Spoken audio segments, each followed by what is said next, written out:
Artificial intelligence వచ్చాక ఎవరికి వాళ్ళు ఆర్టిస్టులు అయిపోయారు. అందరూ ఫోటో క్రియేటర్స్ అయిపోయారు. ఎందుకంటే ఇప్పుడు జనరేటివ్ ఏఐ టూల్స్ రెడీగా ఉన్నాయి. ఇవి వాడి ఎవరైనా సరే సొంత విజువల్స్ తయారు చేసుకోవచ్చు. ప్రాంప్ట్ ఇస్తే ఇమేజెస్, వీడియోస్ రెడీ. కానీ ప్రాబ్లం ఏంటంటే ఇలా క్రియేట్ అయ్యే ఏఐ కంటెంట్లో కన్సిస్టెన్సీ మాత్రం ఉండడం లేదు. కన్సిస్టెన్సీ అంటే ఏంటి? ఫర్ ఎగ్జాంపుల్, మీరు రకరకాల డ్రెస్సులతో ఒక వ్యక్తి ఫోటోలు క్రియేట్ చేయాలనుకుంటున్నారు అనుకోండి. డ్రెస్సులు మారడం ఓకే, కానీ ప్రతి ఇమేజ్లను ఫేస్ కూడా మారిపోతుంది. అదే ప్రాబ్లం. అంటే క్రియేటెడ్ విజువల్స్లో క్యారెక్టర్ స్థిరంగా ఉండదు. మరేంటి దీనికి సొల్యూషన్? సొంత మోడల్ క్రియేట్ చేసుకోవడమే. ఒక్క మోడల్ క్రియేట్ చేసుకుంటే దాని ఆధారంగా ఎన్ని విజువల్స్ తయారు చేసినా క్యారెక్టర్ మాత్రం అదే ఉంటుంది. మరిలా కన్సిస్టెంట్ క్యారెక్టర్ సౌకర్యాన్ని అందించేందుకే వచ్చింది ఓ ఫ్రీ టూల్. దాన్ని ఇప్పుడు పరిచయం చేసుకుందాం.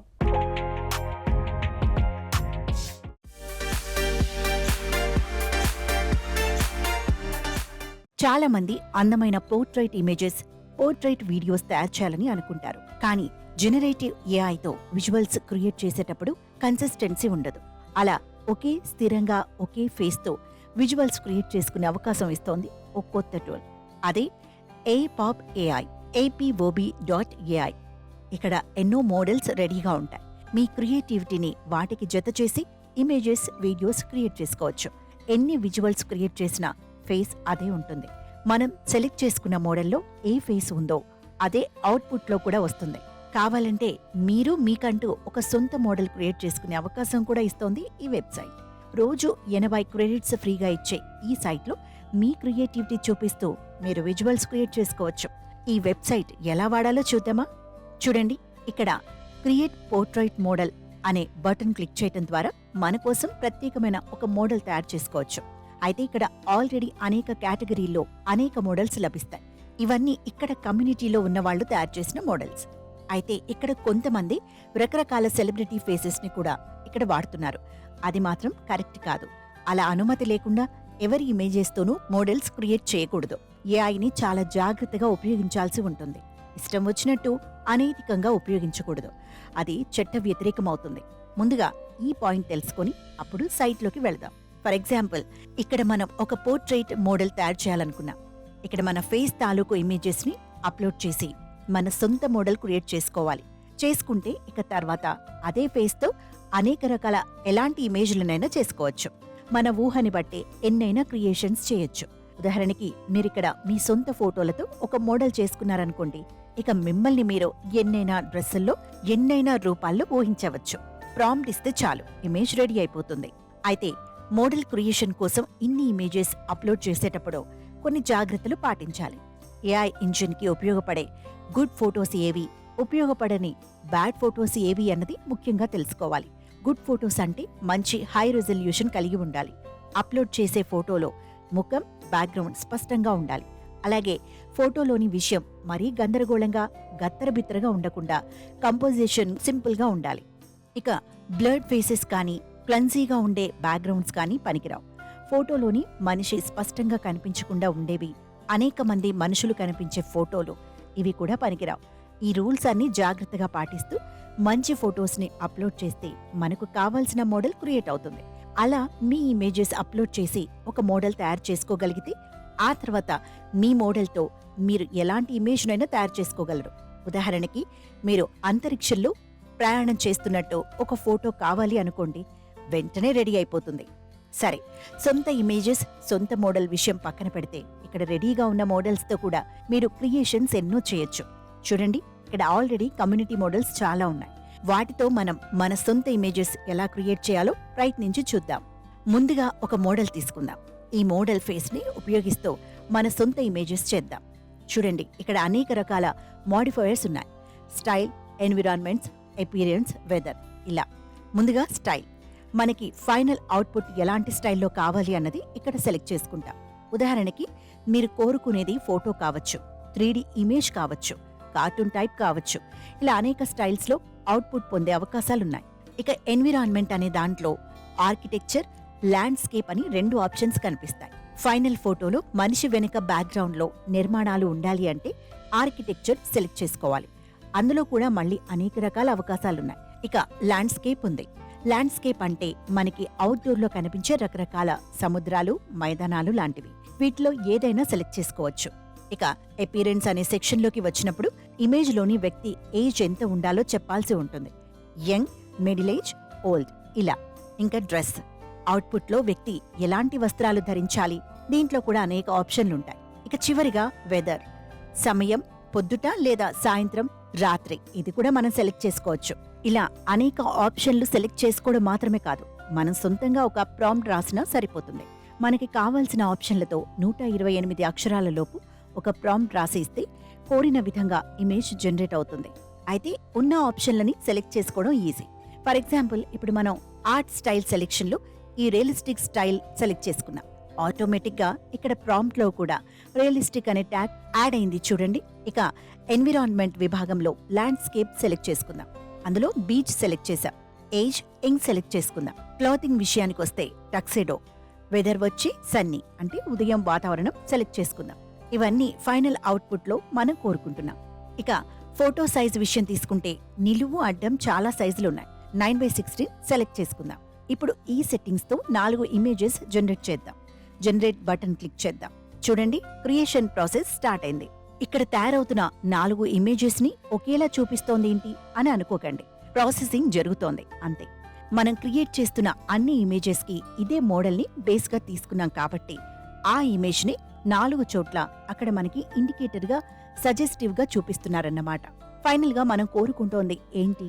ఇదే ఫేస్ తో ఇదే మోడల్ యూజ్ చేసుకుంటూ ఒక రియలిస్టిక్ ఇమేజ్, బీచ్ లో ఉండే ఇమేజెస్, అలాగే టక్సెడో డ్రెస్, వాతావరణం మాటకొస్తే సన్నీ డే మార్నింగ్ ఇమేజెస్ తయారవుతున్నాయి. చూడండి, పైన మనకు కనిపిస్తోంది 13% అయింది. ఈ సైట్లో మనకి రోజు ఫ్రీగా 80 క్రెడిట్స్ ఇస్తారు. ఒక్కొక్క ఇమేజ్ క్రియేషన్కి 4 క్రెడిట్లు ఖర్చు అవుతాయి. అంటే రోజు మనం ఇక్కడ ఫ్రీగా 20 ఇమేజెస్ క్రియేట్ చేయవచ్చన్నమాట. ఇప్పుడు 4 ఇమేజెస్ క్రియేట్ చేయబోతున్నాం కాబట్టి మనం జనరేట్ బటన్ క్లిక్ చేశాక ఇప్పుడు 64 మాత్రమే క్రెడిట్స్ ఉన్నాయి. 80 క్రెడిట్స్లో 4 16 పోయి 64 క్రెడిట్స్ మాత్రమే మిగిలాయి. మనం కోరుకున్న ఇమేజెస్ క్రియేట్ అయ్యేలోపు ఈ సైట్లో కమ్యూనిటీలో ఇతరులు క్రియేట్ చేసిన ఇమేజెస్ చూడొచ్చు, లేదా ఇంకా రెడీగా ఉన్న మోడల్స్ ని కూడా ఎక్స్ప్లోర్ చేయొచ్చు. అన్నట్టు ఇదే పేజ్లో కింద ఇన్స్పిరేషన్ అని ఉంది చూడండి. ఇదేంటంటే మనం సెలెక్ట్ చేసుకున్న ఇదే మోడల్లో ఇక్కడి కమ్యూనిటీలో ఇతరులు తయారు చేసిన ఇమేజెస్ అన్నమాట ఇవన్నీ. చూడండి ఎన్ని రకాలున్నాయో. కానీ బేస్ మోడల్ ఒకటే కాబట్టి క్రియేట్ అయిన ఇమేజెస్ అన్నిటిలోనూ ఫేస్ మాత్రం అదే ఉంటుంది. ఇప్పుడు పైకి వెళ్లి మన క్రియేషన్ ప్రాసెస్ ఎంతవరకు వచ్చిందో చూద్దాం. మన ఇమేజెస్ రెడీ అయిపోయాయి. అచ్చం మనం అడిగినట్టే వచ్చేసాయి. చూడండి, రియలిస్టిక్ ఇమేజెస్, బీచ్, సనీడే, టక్సిడో డ్రెస్ అన్నీ అడిగినట్టే వచ్చేసి 4 ఇమేజెస్ రెడీ అయిపోయాయి. అయితే కొన్ని ఇమేజెస్ కి పిక్చర్ ఈజ్ రేటెడ్ PG-13 అని ఉంది చూసారా? అంటే ఒక్కోసారి AI కొన్ని ఇమేజెస్ ని క్రియేట్ చేసినప్పుడు వాటిలో కొన్ని అభ్యంతరకరంగా క్రియేట్ కావచ్చు. అలా అనిపించినప్పుడు ఇలా సూచిస్తుందన్నమాట. అలాంటి వాటిని ఇలా హైడ్ చేస్తుంది. ఇక్కడున్న ఈ మోడల్స్ అన్నీ మీరు వాడుకోవచ్చు, లేదా మీకంటూ సొంతంగా ఒక మోడల్ క్రియేట్ చేసుకొని వాటితో నచ్చిన విధంగా ఇక్కడ ఇమేజెస్ ని క్రియేట్ చేసుకోవచ్చు. అంతేకాదు, మీకు నచ్చిన మోడల్స్ ని ఫాలో అవ్వచ్చు. ఇలా ఫాలో అవటం వల్ల ప్రయోజనం ఏంటి అంటే ఆ మోడల్ని ఉపయోగించి ఇక్కడి కమ్యూనిటీలో ఎవరైనా కొత్త ఇమేజెస్ క్రియేట్ చేస్తే మనకి తెలుస్తుందన్నమాట. ఇలాగే మరో రకం కూడా ట్రై చేయొచ్చు. ఈసారి ల్యాండ్స్కేప్ కి వద్దు, బ్యాక్గ్రౌండ్ లో చక్రం ఉండేలాగా ఫెర్రీస్ వీల్ సెలెక్ట్ చేసుకున్నాం. క్లోదింగ్ విషయంలో టక్సెడో కాకుండా కిమోనో సెలెక్ట్ చేసుకున్నాం. ఇక వెదర్ మార్నింగ్ కాకుండా సన్సెట్ పెట్టుకుందాం. ఇక్కడ గుర్తుపెట్టుకోవాల్సింది ఏంటంటే ఒక కేటగిరీలోంచి ఒకటే సెలెక్ట్ చేసుకోవాలి.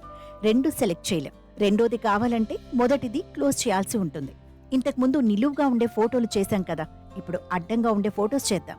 Initialising content generation. మనం ఇచ్చిన ఈ మోడల్తో ఇమేజెస్ తయారు చేయడం మొదలైంది. అఫ్కోర్స్ కాసేపు వెయిట్ చేయాలనుకోండి. చూడండి, ఫైనల్ ఇమేజెస్ రెడీ. వెనకాల ఒక వీల్ బీజీతో ఇలా రావాలనుకున్నాం కదా, వచ్చేసాయి. రియలిస్టిక్, ఫెరిన్ వీల్, కిమోనో, సన్సెట్ అన్నీ రెడీ. ఈ మోడల్స్తో రియలిస్టిక్ ఫోటోలు మాత్రమే కాదు, ఇలా 3D ఇమేజెస్ కూడా చేయొచ్చు. అయితే ఎవరైనా తెలియక ఈ సైట్లో సెలబ్రిటీస్ ఇమేజెస్ మాత్రం అప్లోడ్ చేయకండి. అది లీగల్గా ఇబ్బంది కలిగిస్తుంది. మీ అకౌంట్ కూడా క్లోజ్ అయిపోయే అవకాశం ఉంటుంది. బాగుంది కదా, APOB.ai. ఈ సైట్ని మీరు కూడా ట్రై చేసి చూడండి.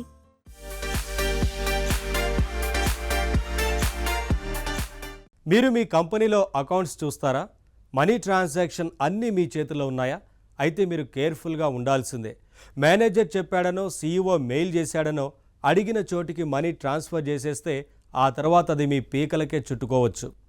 బీఈసీ అనే మోసానికి గురైతే తప్పు చేయకుండానే అప్పుల పాలయ్యే ఛాన్స్ ఉంది. So be careful about emails. అసలు ఏఐ వచ్చాక ఈమెయిల్నే కాదండి, ఏ మెయిల్ని నమ్మలేని పరిస్థితులు వస్తున్నాయి. మరి సంగతి ఏంటో ఈ ఎపిసోడ్ చూస్తే మీకే స్పష్టంగా అర్థమైపోతుంది.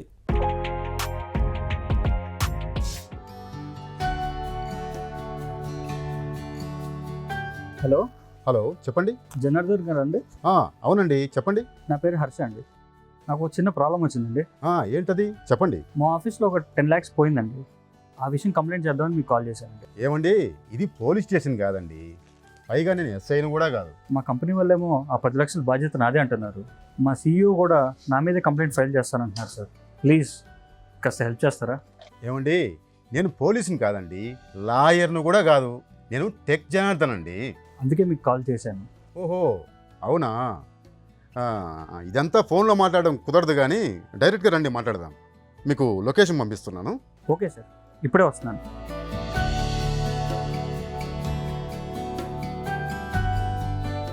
నమస్తే సార్. నమస్తే. హర్ష అంటే మీరేనా? అవును సార్. సార్ ఇదిగోండి సార్ ఈమెయిల్. ఈమెయిల్ ఏంటి? మీరు నాకు కాల్ చేసినప్పుడు ఏదో 10 లక్షలు పోయిందన్నారు. అదే సార్, ఆ 10 లక్షలు పోయింది ఈ ఈమెయిల్ వల్లే. ఇది టెక్ ప్రాబ్లమే కదా సార్, అందుకే మీ దగ్గరికి వచ్చాను. ఓహో, ఇంతకీ ఏం జరిగింది? నిన్న మార్నింగ్ నాకు ఒక మెయిల్ వచ్చిందండి. ఎక్కడి నుంచి?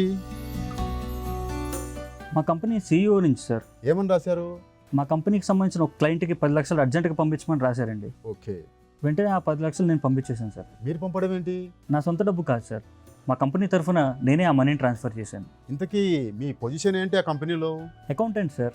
మా కంపెనీకి సంబంధించిన లావాదేవీలు అన్నీ నేనే డీల్ చేస్తాను. ఓకే. ఫలానా వాళ్ళకు 10 లక్షలు పంపాలని ఆయన మీకు మెయిల్ పెట్టారు, మీరు పంపించారు. మరి ఇష్యూ ఏంటి? ఆ 10 లక్షలు మిస్ అయింది, చేరాల్సిన వాళ్లకు చేరలేదు, అంతేనా? అసలు ఎక్కడికి చేరిందో కూడా తెలియదు సార్. అదేంటి, క్లయింట్కి కదా పంపానన్నారు. ఈమెయిల్లో సీఈఓ గారు పలానా అడ్రస్కి పేమెంట్ చేయమని చెప్పారు. నేను మనీ ఆ అడ్రస్కి పంపాను. తీరా చూస్తే ఆ పేమెంట్ లింక్ మా క్లయింట్దే కాదంట. సరే, మీ సీఈఓ గారు మీకు పొరపాటున వేరే పేమెంట్ అడ్రస్ ఇచ్చారేమో. అలా ఇచ్చుంటే అది ఆయన మిస్టేక్ అవుతుంది, మీకేం ప్రాబ్లం ఉండదు. విషయం అది కాదు సార్, మా సీఈఓ గారు అసలు నాకు ఆ మెయిలే పెట్టలేదంట. అది కదా అసలైన ఇష్యూ. అవునా? మరి సీఈఓ నుంచే మెయిల్ వచ్చిందన్నారు. మెయిల్ వచ్చింది సార్, అది కూడా మా సీఈఓ దగ్గర నుంచే వచ్చిందని నేను నమ్మాను. అంటే అది నిజంగా మీ సీఈఓ నుంచి రాలేదా? అవును సార్, అది ఆయన పంపిన మెయిల్ కాదు. మరి ఎవరు పంపారు? అది తెలియకే కదా మీ దగ్గరకు వచ్చాను. ఓహో, సరే, అది మీ సీఈఓ మెయిలే అని మీరు ఎలా నమ్మారు? దానికి ఒక రీజన్ ఉంది సార్.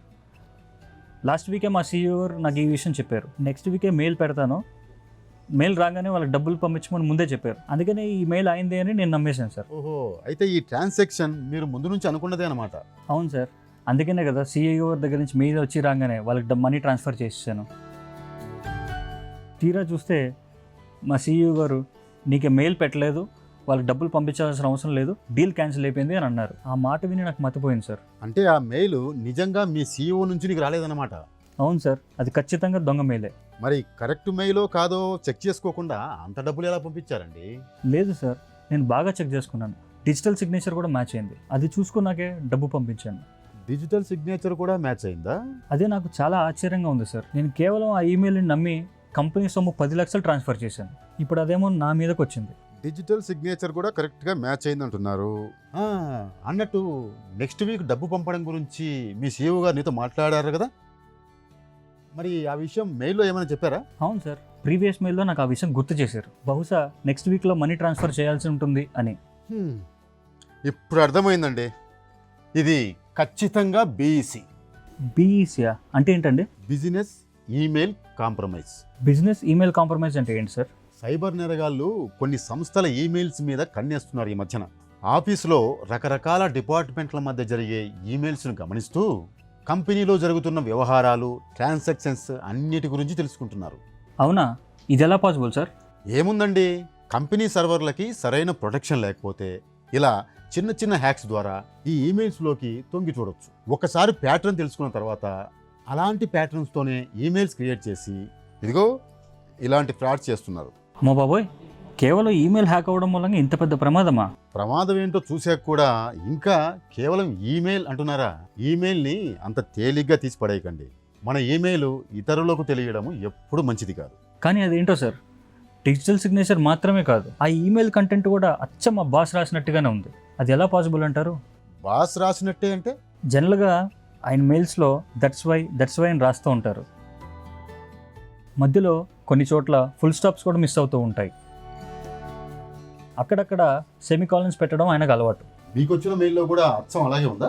అవును సార్, అందుకే కదా అది ఖచ్చితంగా మా బాస్ దగ్గర నుంచి వచ్చిందని నేను ఫీల్ అయ్యాను. లేకపోతే అంత అమౌంట్ నేను ఎందుకు ట్రాన్స్ఫర్ చేస్తాను చెప్పండి?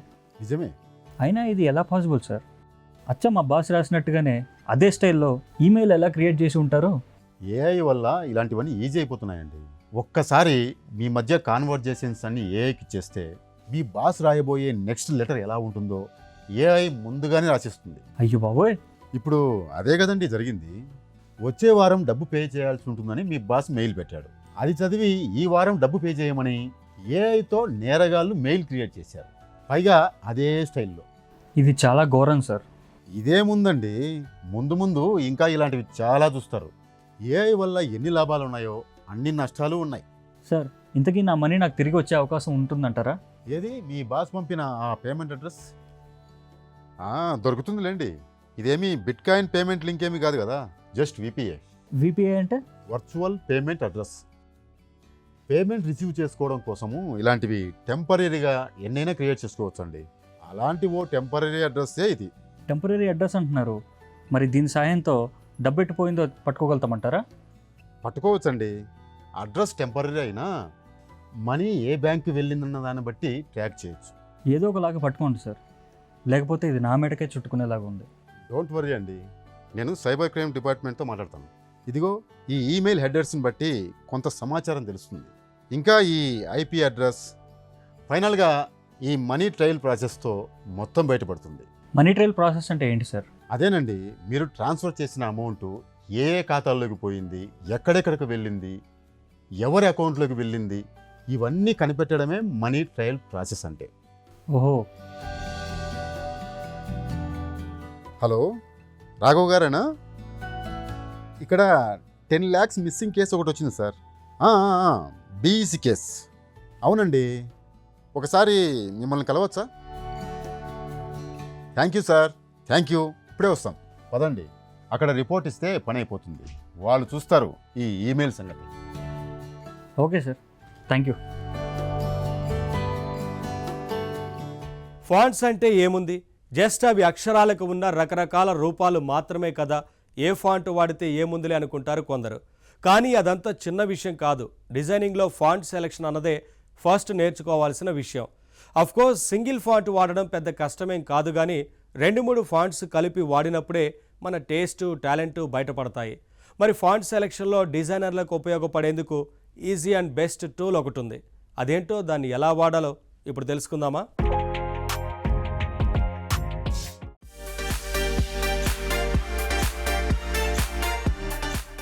దేనికైనా మంచి లుక్ తీసుకొచ్చేవి ఫాంట్స్. అది వెబ్సైట్ కావచ్చు, లేదా ఒక పుస్తకం కావచ్చు, లేదా ఏదైనా బ్రోచర్, ఫ్లైయర్ కావచ్చు, ఇంకా బిజినెస్ మార్కెటింగ్ లో అడ్వర్టైజ్మెంట్ కోసం వాడే టెక్స్ట్ మెటీరియల్ కావచ్చు. వీటన్నిటిలోనూ ఫాంట్సే కీలకం.